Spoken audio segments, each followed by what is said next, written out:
Welcome all to our channel GTech Fluent. Our today's topic number 6 in Angular 11 video tutorial series is modules into the Angular. So in this video, we will see what is mean by the modules, what is the use of the modules into the Angular. We will understand the different part of the NgModule, which is the decorator of the module, and how to create the new module into our Angular application. So let's start, and first we see what is mean by the module. So Angular module is used to group an interrelated set of components, directives, and pipes that they are closely related and mean to be used together. In other words, we can say a module is a mechanism to group the component, directives, pipes, and services that are related with each other in such way that can be combined with other modules and create an application. Modules are classes. In class, we can define public or private method, and the public methods are the API that other part of our code can be used to interact with each other, and the private methods are the implementation details that are hidden from the other. So in other way, we can say module can export and hide component, directives, pipes, and the services. So the exported element are meant to be used by other modules, while the one that are not exported are just to be inside the module which is itself or for the particular module. That means we cannot directly access that module functionality to our application. Now we will see what is the use of model into our Angular application. So for that we need to go to our project. So let's switch to the VS Code. So we are in our project which we have created for this video tutorial series. So let's understand what is the use, why we need models into the Angular application. So basically the Angular is a modular framework. So modular development is one of the most important feature of our latest software development pattern. So in Angular, you would like to create the separate physical TypeScript or the JavaScript file that will be have a self-contained code. So which is not related to each other, but is specific to some model. Then definitely we need some kind of mechanism that can group this into the one place. So the model is the mechanism which can be referred from the place where you want to use these models. So every Angular application has at least one model which is called root model or the app level model. So in our previous video tutorial of bootstrapping our Angular application, we have discussed root model of our application is app.model.ts file. So this is the root model or app level model which is created for the Angular application by default.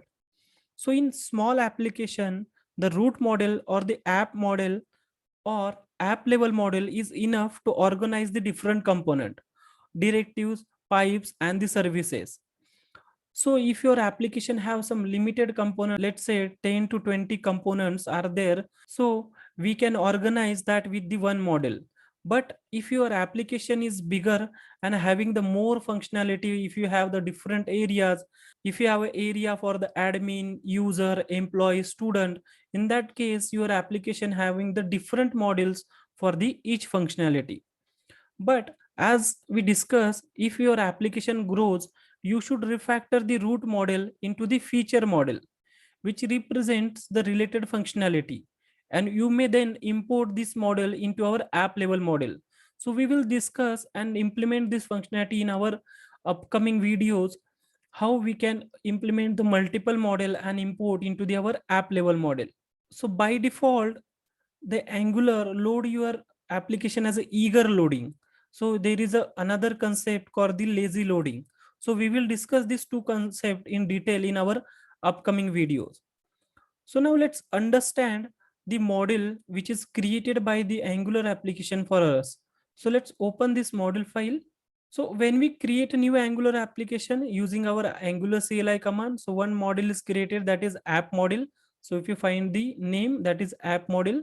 So if you find, there is a simple export class of app model is defined here.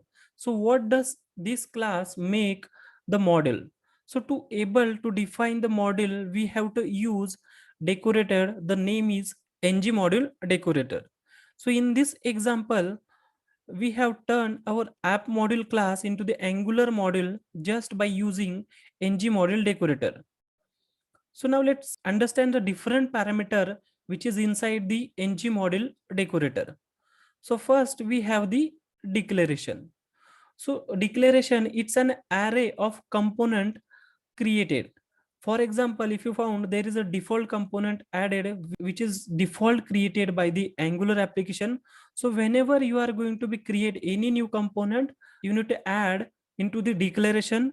Then only your Angular application understand and serve your component. Otherwise, your component would not be referred. So the declaration here we can declare different type, like we can define the components, directives, pipes. So whenever we add component, first component need to be imported and then reference of the component must need to be included into the declaration array, which we have already discussed. Next, we have the input. It's an array of model required to be used in the application. For example, you can see we have the browser model and the app routing model is imported here. So this is the model which is required for our application. Next, we have the providers. So in this array, we will specify all the services that can be used across our application. So we will discuss and implement this feature in our upcoming videos when we proceed with our tutorials. So whenever we create any services for our application, first we need to include the reference for the service inside this provider. Then it is available for your application. Next, we have the bootstrap. So in this array, we need to specify the component that should be loaded at the start of our application. At this time, we have the component that is app component here, which is the startup component for our application. So this is the different parts of the NgModule. So whenever you are going to be create any service component, make sure we need to add and the reference here.